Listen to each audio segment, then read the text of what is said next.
हर हर महादेव। मेरे प्रिय साधकों, आज हम जिस प्रश्न को भीतर तक समझने जा रहे हैं वह कोई साधारण धार्मिक जिज्ञासा नहीं है।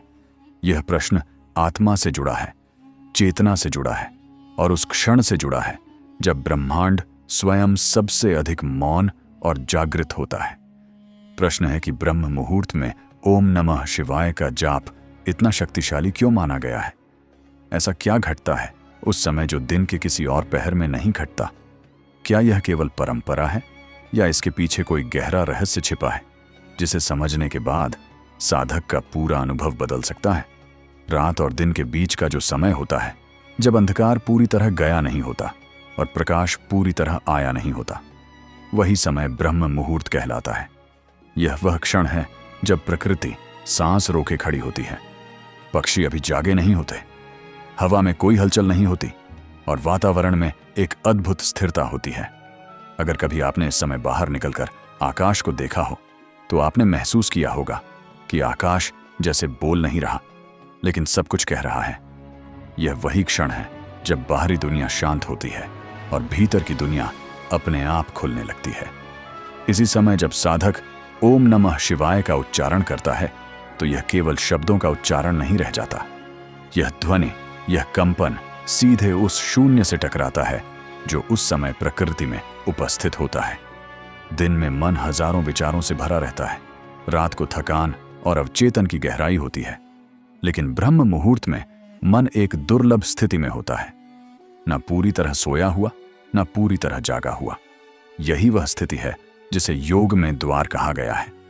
कल्पना कीजिए एक झील की जिसमें दिन भर लोग पत्थर फेंकते रहे हों। पानी में लहरें हैं, सतह कांप रही है, आप उसमें अपना प्रतिबिंब साफ नहीं देख सकते। अब सोचिए, वही झील तड़के सुबह की है जब हवा नहीं चल रही, कोई पक्षी पानी को छू नहीं रहा, पानी एकदम स्थिर है। जैसे ही आप झील की ओर देखते हैं आपको अपना प्रतिबिंब स्पष्ट दिखता है। ब्रह्म मुहूर्त में मन भी वैसा ही होता है। जब आप ओम नमः शिवाय कहते हैं तो वह मंत्र उस स्थिर जल में गिरता है और उसकी तरंगे सीधे गहराई तक जाती हैं। ओम स्वयं में कोई साधारण ध्वनि नहीं है, यह वह मूल कंपन है जिससे सृष्टि की शुरुआत मानी जाती है। और नमः शिवाय का अर्थ है उस चेतना के प्रति समर्पण जो सबके भीतर है, जो जन्म और मृत्यु से परे है। जब आप ब्रह्म मुहूर्त में यह मंत्र बोलते हैं तो आप उस समय बोलते हैं जब ब्रह्मांड स्वयं सबसे अधिक ग्रहणशील होता है। यह ठीक वैसा है जैसे बीज बोने के लिए सबसे उपयुक्त मिट्टी और मौसम मिल जाए। कई लोग पूछते हैं कि क्या यही मंत्र दिन में बोलने से फल नहीं देता? देता है, लेकिन फर्क उतना ही है जितना दिन में तारे देखने और रात में तारे देखने में होता है। तारे दिन में भी होते हैं लेकिन दिखाई नहीं देते, रात का अंधकार उन्हें प्रकट कर देता है। उसी तरह ब्रह्म मुहूर्त का मौन मंत्र की शक्ति को प्रकट कर देता है। एक साधक की कहानी याद आती है जो वर्षों से मंत्र जाप करता था लेकिन उसे भीतर कोई विशेष अनुभव नहीं होता था। उसने जाप छोड़ने का मन बना लिया। किसी दिन किसी संत ने उसे केवल इतना कहा कि 1 महीने तक ब्रह्म मुहूर्त में उठकर केवल एक ही मंत्र जप करना बिना किसी अपेक्षा के। पहले ही सप्ताह में उसे अनुभव होने लगा कि उसका मन अपने आप शांत होने लगा है। तीसरे सप्ताह में उसने पहली बार ध्यान में शून्यता का स्वाद चखा और 1 महीने बाद उसने कहा कि मंत्र वही था, शब्द वही थे, लेकिन समय बदलते ही जैसे मंत्र ने बोलना शुरू कर दिया। ब्रह्म मुहूर्त में शरीर की ऊर्जा भी अलग होती है। उस समय प्राणवायु स्वाभाविक रूप से ऊपर की ओर बहती है। रीढ़ सीधी रखने पर ऊर्जा ऊपर उठना चाहती है। जब ओम का उच्चारण किया जाता है तो यह कंपन रीढ़ से होकर मस्तिष्क तक जाता है। दिन में यही ऊर्जा नीचे की ओर भागती है, इसलिए ध्यान में बैठना संघर्षपूर्ण लगता है। लेकिन ब्रह्म मुहूर्त में ध्यान संघर्ष नहीं, सहयोग बन जाता है। यह समय अहंकार के लिए सबसे कमजोर और आत्मा के लिए सबसे मजबूत होता है। दिन में हमारा मैं बहुत सक्रिय रहता है। मैं क्या कर रहा हूं, मुझे क्या चाहिए, लोग मेरे बारे में क्या सोचेंगे। लेकिन ब्रह्म मुहूर्त में यह मैं कुछ देर के लिए चुप हो जाता है और जब मैं चुप होता है तभी शिव प्रकट होते हैं। शिव कोई मूर्ति नहीं है, शिव वह स्थिति है जहां अहंकार शून्य हो जाता है। जब आप इस समय ओम नमः शिवाय कहते हैं तो यह किसी से कुछ मांगना नहीं होता। यह कहना होता है कि मैं तैयार हूं। जैसे कोई शिष्य गुरु के द्वार पर चुपचाप खड़ा हो जाए, कोई शब्द नहीं, कोई मांग नहीं, केवल उपस्थिति। यही उपस्थिति धीरे धीरे साधक को भीतर से बदल देती है। कई लोग सोचते हैं कि उन्हें मंत्र जाप करते समय कोई दृश्य दिखना चाहिए, कोई चमत्कार होना चाहिए, लेकिन असली चमत्कार बहुत शांत होता है। आप अचानक पाएंगे कि क्रोध कम हो रहा है, भय ढीला पड़ रहा है और जीवन के प्रति एक अजीब सा भरोसा जन्म ले रहा है। यह सब बिना शोर के होता है, ठीक वैसे ही जैसे सूरज उठता है। कोई आवाज नहीं करता, लेकिन अंधकार समाप्त हो जाता है। ब्रह्म मुहूर्त में किया गया जाप जीवन में स्थिरता लाता है, क्योंकि आप दिन की शुरुआत ही उस चेतना से जोड़कर करते हैं जो अविनाशी है। फिर चाहे दिन में कुछ भी हो जाए, भीतर कहीं एक आधार बना रहता है। जैसे तूफान में भी किसी गहरे समुद्र में शांति बनी रहती है। यहां तक हमने केवल यह समझा है कि ब्रह्म मुहूर्त क्या है और ओम नमः शिवाय उस समय क्यों गहराई तक जाता है। आगे हम यह समझेंगे कि इस जाप से साधक के भीतर कौन कौन से सूक्ष्म परिवर्तन होते हैं और कैसे यह मंत्र धीरे धीरे जीवन को साधना में बदल देता है। जब कोई साधक ब्रह्म मुहूर्त में लगातार ओम नमः शिवाय का जाप करता है, तो कुछ परिवर्तन ऐसे होते हैं जो बाहर से दिखाई नहीं देते, लेकिन भीतर बहुत गहरे घटते हैं। शुरुआत में साधक को लगता है कि वह वही कर रहा है जो पहले करता था, वही मंत्र, वही माला, वही आसन। लेकिन धीरे धीरे एक दिन वह पाता है कि मंत्र अब उसके प्रयास से नहीं चल रहा, बल्कि मंत्र उसे चला रहा है। यह वह क्षण होता है जहां साधना श्रम नहीं रहती, साधना प्रवाह बन जाती है। ब्रह्म मुहूर्त का सबसे बड़ा रहस्य यह है कि उस समय मन सबसे कम प्रतिरोध करता है। दिन में जब हम मंत्र बोलते हैं तो मन बार बार बीच में आता है, कभी यादें, कभी योजनाएं, कभी डर, कभी इच्छाएं। लेकिन ब्रह्म मुहूर्त में मन जैसे अभी अभी नींद से बाहर आया हुआ बच्चा होता है। उसमें चालाकी नहीं होती, उसमें जिद नहीं होती। वह जो भी सुनता है उसे सीधे स्वीकार कर लेता है। इसी कारण उस समय बोला गया मंत्र अवचेतन में बहुत गहराई तक उतर जाता है। ओम नमः शिवाय केवल एक धार्मिक वाक्य नहीं है, यह एक आंतरिक प्रक्रिया है।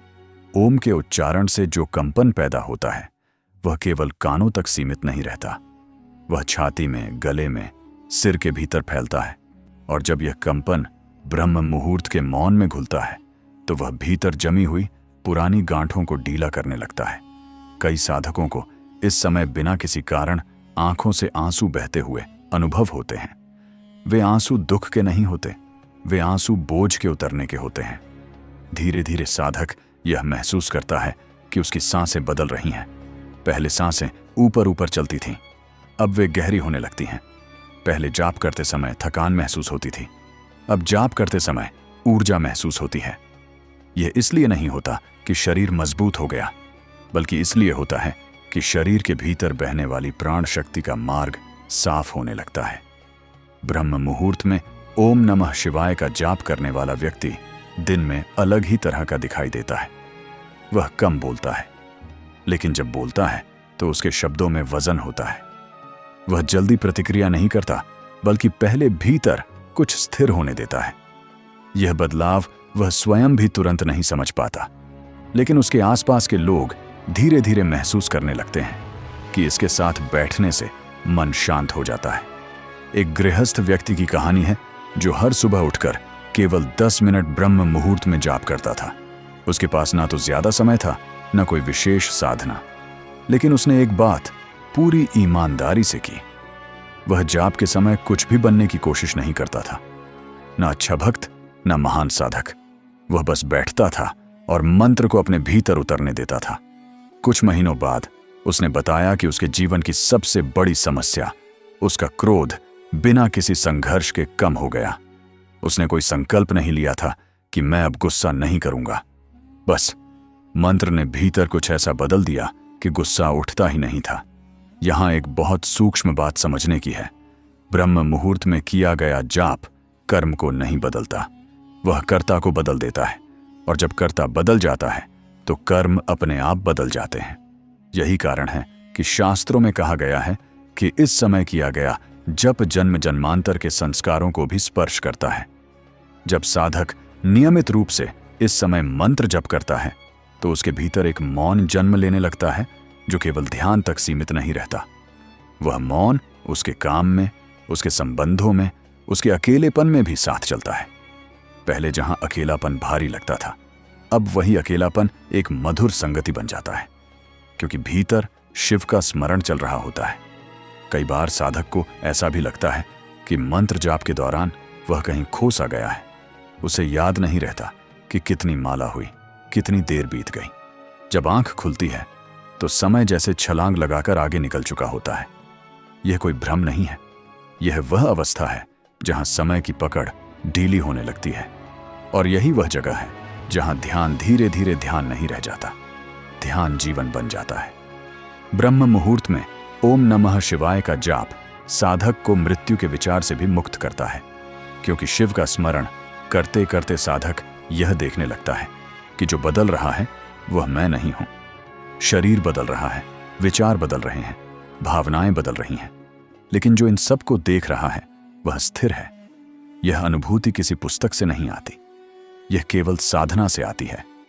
एक वृद्ध साधक ने कहा था कि जब वह ब्रह्म मुहूर्त में जाप करता है तो उसे ऐसा लगता है जैसे पूरी सृष्टि उसके साथ जप कर रही है। पहले उसे यह कल्पना लगी थी, लेकिन समय के साथ उसने समझा कि यह कल्पना नहीं, संवेदनशीलता का विस्तार है।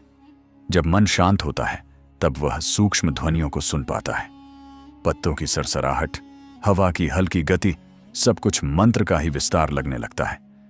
धीरे धीरे साधक के भीतर यह स्पष्ट होने लगता है कि ओम नमः शिवाय कोई बाहर के भगवान को बुलाने का मंत्र नहीं है, यह भीतर छिपी उस चेतना को जगाने का माध्यम है जो हमेशा से वहां थी लेकिन शोर में दब गई थी। ब्रह्म मुहूर्त का मौन उस चेतना को सुनने का अवसर देता है। इस अभी तक हमने यह देखा कि ब्रह्म मुहूर्त में किया गया जाप साधक के मन, प्राण और जीवन शैली में कैसे सूक्ष्म लेकिन गहरे परिवर्तन लाता है। यह कोई तात्कालिक चमत्कार नहीं है, यह एक धीमी शांत क्रांति है जो भीतर घटती है। अभी यात्रा पूरी नहीं हुई है। आगे और अंत में हम यह समझेंगे कि कैसे यह जाप साधक को केवल शांत नहीं करता बल्कि उसे उसके जीवन के उद्देश्य से जोड़ देता। भीतर कहीं गहराई में स्पर्श किया हो तो इस वीडियो को लाइक जरूर करें और ऐसे ही ध्यान, मंत्र और आत्मिक जागरण से जुड़े वीडियो पाने के लिए हमारे चैनल ध्यान की गहराई, ज्ञान का सागर को सब्सक्राइब करना न भूलें। और जाते जाते नीचे कमेंट में बस इतना लिख दीजिए, ओम नमः शिवाय, या फिर अपना अनुभव साझा कीजिए कि यह मंत्र आपके जीवन में क्या बदल रहा है। आपका एक छोटा सा शब्द किसी और साधक के जीवन में प्रकाश बन सकता है। ओम नमः शिवाय।